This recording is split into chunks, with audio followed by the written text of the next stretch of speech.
What is going on, my friends? My name's Corrupt, and today we're here breaking down for you the Zap Dragon attack strategy. This is going to be your full breakdown guide. This is going to be everything you need to know. You don't need any other guide to help you. This is going to be the one guide that you need for the Zap Dragons. So if you guys do enjoy this style of videos, then let me know in the comments below, and don't forget to subscribe and ring the notification bell so you guys don't miss any of my educational Clash of Clans content.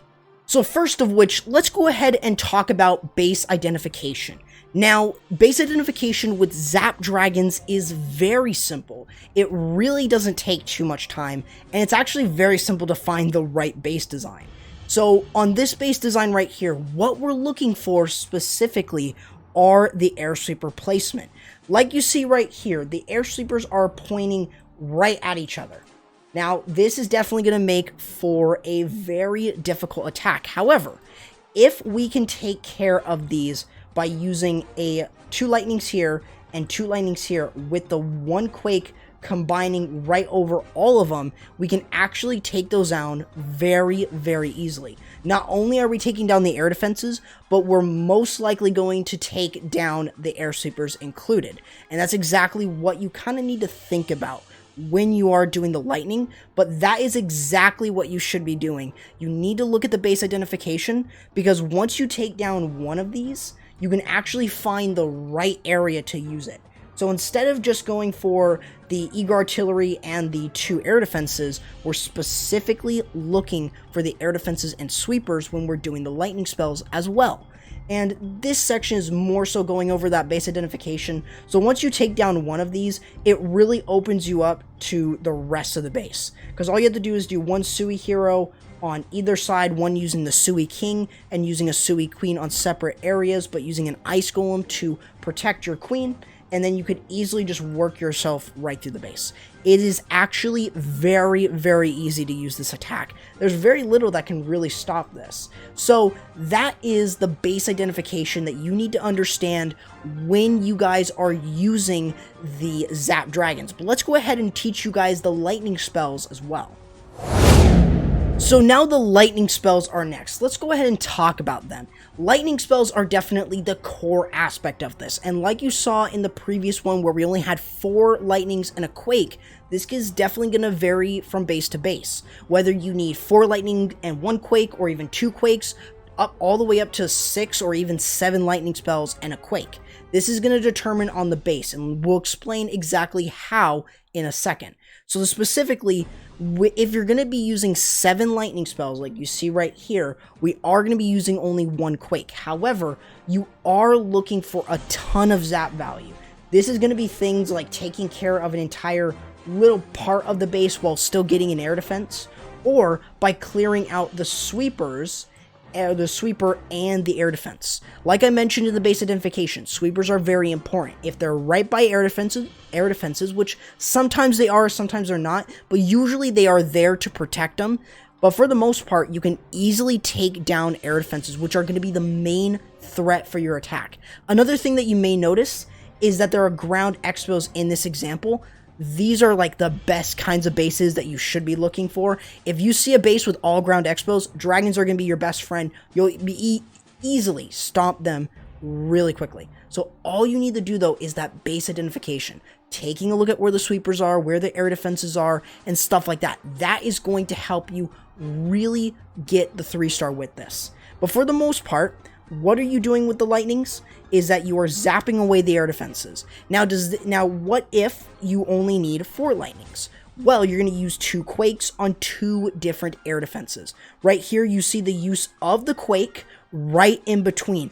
That is a large radius, so you want to take advantage of it. But notice how we're also weakening and taking down the cannons, and we're also weakening down the altars as well. So this is something that is extremely important. Notice how much health the cannons have. So that's exactly why we use Quake instead of using more lightnings. Quake offers you more value because it weakens defenses and other buildings around it, except for storages, of course. So that kind of gives you guys an idea of how to use the lightning. And then if you guys don't see the value there, like in that one, then you want to make sure that you're using 4 lightnings and 2 quake spells. Use them on specific air defenses while using the quake to damage surrounding buildings. That way you're able to weaken them up and still take down the air defenses. Now let's go ahead and get into the funneling part of the Zap Dragon attack. Now, getting into funneling is extremely important. You want to make sure that you're able to create a solid enough funnel so that then your dragons can clear through the rest of the inside of the base and keep them there for the entire attack until, the cleanup part of it. So that is definitely something to keep in mind. But there are multiple different ways of actually using your funnel. For instance, we are going to be using an Ice Golem, Queen, and Dragon on one side of the base. The main reason that we're using the Dragon here is it's a flying unit and it definitely provides a great funnel. But what we can also do here is use the King on the opposite side. So we're using the King on one side, and that's going to create this side. But we're also using the Dragon and then also using the Queen and the Ice Golem. Now, this is something that is not explained too much so, but the use of the Ice Golem is used in order to protect the Queen in terms of any sort of defenses that may target her, like air defense or archer towers or cannons. Those are the type of things that you need to be very wary of. Other than that, that is basically how you create a funnel for your attack. It's really not that bad. It's not too hard, not even it's very basic. Another thing to keep in mind though is using an Edrag. An Edrag is a great option to create one side of the funnel, and you could actually focus your Sui hero on one side. This is more of a split hero than anything else, but you can still use that Ice Golem with the Queen to still provide the value out of that Ice Golem. It's usually used in Sui attacks, so it's definitely something that I would recommend. Other than that though, that is basically how you guys create a funnel when you are using this attack. But let's go ahead and move on into teaching you guys how to use the dragons. Now we're going to be talking about the dragons and what you need to know about this. So this section is going to go over everything that happens for the most part during the dragon portion. Now, the biggest thing that you need to understand before we actually jump into the replay, just to kind of show you guys and give you guys an example of it, we need to talk about pathing. Pathing is going to be something that is very important. Like you see here, we want to make sure that our pathing is very, very simple, very basic, and allows us to kind of get right into the base. So we need to make sure that we're kind of looking at like L-shaped sort of pathing like you see here, but all we need to make sure that we're doing is getting our dragons in right into the base and then allowing them to have really solid pathing for the rest of the attack. That's exactly what we kind of need to take a look at, and that's all you need to make sure that you're doing. So pathing is definitely something that I would recommend, but you're also going to use the Stone Slammer as well, which we will be talking about a little bit later. You can either send it in with your dragons, or you can wait on it a little bit and then send it in away from them, and sometimes they may even split over. So that's definitely something that is very good, but we'll talk about the Slammer a little bit more a little bit later on in this section. So what I want you guys to understand is the use of these dragons. We want to send them in. We have really good pathing, like on this example here, right over to the Multi-Inferno. So what we're going to do is we will be popping the Warden ability right over the dragons to protect them from the E-Artillery and the Multi-Inferno like you see here. They're also going into the enemy Queen. So we want to make sure that we are using the Grand Warden ability in order to take that down. Now, on top of doing the dragons, if you have a Lava Hound and you want to use it, or if you're bringing in a Lava Hound, then you can use it on top of an air defense. This is usually going to be used to tank for it, and this is definitely something that is definitely very good to bring. If you're not able to get one of the air defenses down, it would be a ton better to bring it, as it will net you a ton more value, and it can also provide a tank before a lot of your dragons get shot down by the air defense. So it can definitely help protect them.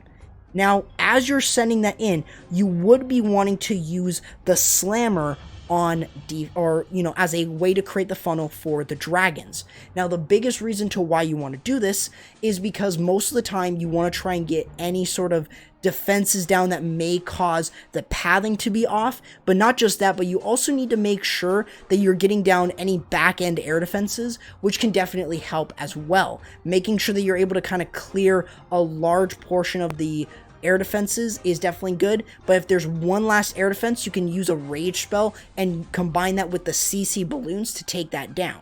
Now, on speaking of spells, let's go ahead and go over spells as well.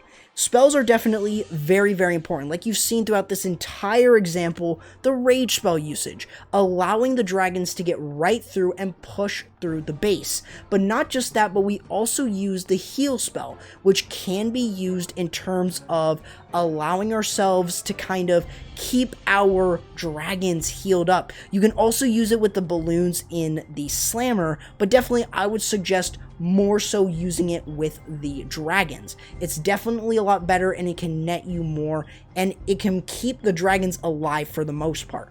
But that really being said is everything that you need to know about using this attack strategy. Hopefully, what this video does is give you guys a really good idea of how you guys can find the right base design specific to the Zap Dragons, and hopefully this makes it a lot easier. It's not a hard strategy, and it's very, very simple to learn. So, if you guys did enjoy this video, if you made it all the way over here, let me know in the comments below what you guys thought of the video. I definitely appreciate all the feedback that you guys give on the videos, so definitely remember to just let me know how you guys enjoyed the video, and if you guys want to see more content like this, remember to subscribe and ring the notification bell so you guys don't miss any of my educational Clash of Clans content. If you guys are seeing any of your clanmates struggling with this attack or they're new, then definitely I would recommend sharing this video to them, because they are going to have a lot definitely to learn, and this video is going to help a ton when using the attack. On top of this, remember to go ahead and follow me on the social on Instagram and Twitter. Those links are in the description below. And don't forget to also join my community Discord server. The link is also in the description below. And don't forget to go ahead and definitely follow me over on Twitch. That is exactly where I'm going to be streaming, since that is definitely a good place for where I'm streaming at. And it's definitely a really good place, and you guys will like the platform. So remember to go ahead and give me a follow over there. It would definitely be very much appreciated. And maybe even subscribe if you guys are definitely willing to support me over there as well. Also, feel free to join any of the clans I cover within the game. All the links to their Discords are in the description below. Other than that, though, guys, that's going to do it for the video. Hope you guys enjoyed. I'll be seeing you guys next time. Corrupt, signing out.